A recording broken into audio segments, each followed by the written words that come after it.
Hello and welcome to the Week 3 episode of Tossin the Pigskin. As always, I'm your host, Nate Smith. Last week was a very good week for us, folks. Somehow, on my Week 2 picks, I went 4-1. Pretty stoked about that, and I'm hoping we can get some momentum going and take that into this week. Let's recap how I did. We had the Cowboys -5, which was a W. The Jaguars +8.5, which was a W. Rams -2.5, which was a W. Chiefs -7, another win. And our lone loss came at Eagles -2 on Sunday night, and they had a chance to win with under a minute left. So I can't be too mad at that one. But it's a new week. It's Week 3 now, so all that's behind us doesn't mean a thing. On to Week 3. And our first game that we will be picking is the Saints versus the Seahawks. The pick here is Seahawks -4. The Seahawks are 2-0. Yes, I know. It's not the prettiest 2-0 you've ever seen, but it's 2-0. Russell Wilson, one of the ultimate competitors in the NFL right now, he does not like to lose. They have wins over the Bengals and the Steelers, as I mentioned, not very impressive. But now they go back home to Seattle, and I think this defense is going to start to figure it out in this game particularly. There's just too much talent on that front seven for them to be giving up all these yards all year long. Also, in case you haven't heard, Saints starting quarterback Drew Brees going to be out for reportedly about 6 weeks with a thumb injury, which means Teddy Bridgewater or Taysom Hill, depending on, I've heard some rumors about some two quarterback sets where they're rotating. Who knows what we'll see. Seattle's a very tough place to play. Saints got to travel all the way across the country. Give me the Hawks -4 here. Second game on our list is Panthers versus the Cardinals. A lot of books are not showing this line right now because Cam Newton's health is a big question mark, and we're not really sure if he's going to start in this game. Regardless of if Cam starts or not, I like the Cardinals here, if they're still in plus money.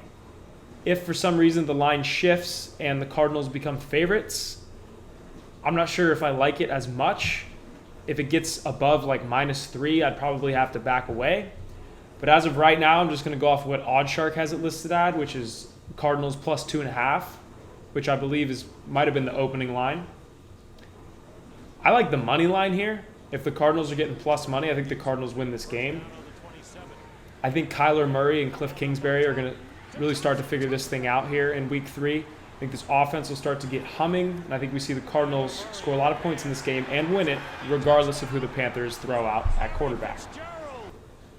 Our next game here is going to be the Falcons versus the Colts. The pick here is Colts -1. In essentially a pick'em, I don't really understand all the love the Falcons are getting here. Maybe I'm just down on them? I'm not sure. I know, to start the year, I told everyone that they would be the best offense in football. I was very wrong about that, and I openly admit it. This line opened at Indianapolis -2.5, and because everyone has been betting the Falcons, it has gone all the way down to -1. I really like the Colts to win at home by a point against a Falcons team who got blown out by the Vikings in Week 1 and should have lost to the Eagles in Week 2 if it wasn't for a Nelson Aguilar drop and some just utter dysfunction at the end of that game. I like the Colts here. Their O-line is nasty. Jacoby Brissett has been good enough, and the defense is solid. Give me the Colts here, and essentially a pick 'em. Our next game here is Texans versus the Chargers. I like the Texans +3 here, and that's the pick. This comes down in my mind to two teams that are pretty equally matched in my book. I think this Texans offense will rebound after putting up just 13 points against the Jaguars defense last week, who I believe is very good. Now, the Chargers also have a good defense, but the Texans do too. So even if this game takes on a low-scoring feel, you still got to feel comfortable with that +3 in your pocket, regardless of the style of play here. You got to feel like, I feel like, the Texans can match the Chargers, whichever style of play this game ends up taking on. Just for some reference, as far as this Chargers defense is concerned, Indianapolis dropped 24 on them in Week 1, but Detroit scored only 13 on them last week. So it's a pretty good unit. I still like the Texans +3 here. Moving to our final game. Wow, we're already at the fifth one. Rams versus the Browns. Give me the Rams -3. I'm a little lost on this one, to be honest. It's kind of like last week when I saw the Chiefs at -7 against the Raiders. Sometimes it's just simple. Sometimes you just got to take it. I think this is another one of those scenarios. The Rams are just better in every way possible all across the board. This line is disrespectful. I don't care that it's in Cleveland. Rams by a touchdown at least. Browns got smoked to open the year by a decent Titans team, and they beat the Jets with a third-string quarterback on Monday Night Football. This will be their first true test of the year, and this Rams defensive line will absolutely overwhelm this Browns offensive line. This honestly could be a blowout. Love the Rams -3. Moving to our fantasy time. My stardom. No, he's not the best quarterback in the league, but give me Josh Allen, baby. Let's start him this week. Why not? At home against Cincinnati, who so far after 2 weeks is the 25th ranked defense in yards per game allowed. Big Josh Allen has a rushing TD in each of his first 2 games. Everyone knows how important that is for fantasy value, especially at the quarterback position. But he's also been no slouch throwing the ball, throwing for over 250 yards in each of those games. Josh Allen and the Bills at home. Start Josh Allen this week, folks. My sit-em involves a member of the Denver Broncos offense, and that is Phillip Lindsay, who will be visiting Green Bay. In his first 2 starts this year in in PPR scoring leagues, he just has 10.6 points in each of his first 2 games.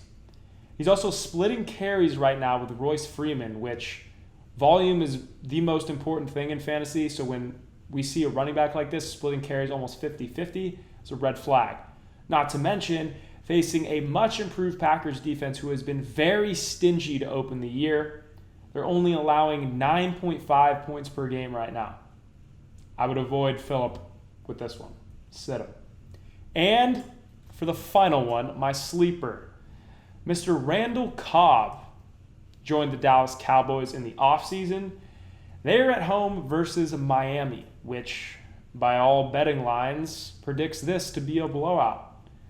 And if this Cowboys offense continues on any sort of its trajectory that it has to this point, the Cowboys are going to score some points. Oh, and not to mention, their number 2 wide receiver threat, Michael Gallup, who has had a great start to this year, is going to be out for a few weeks after a knee surgery.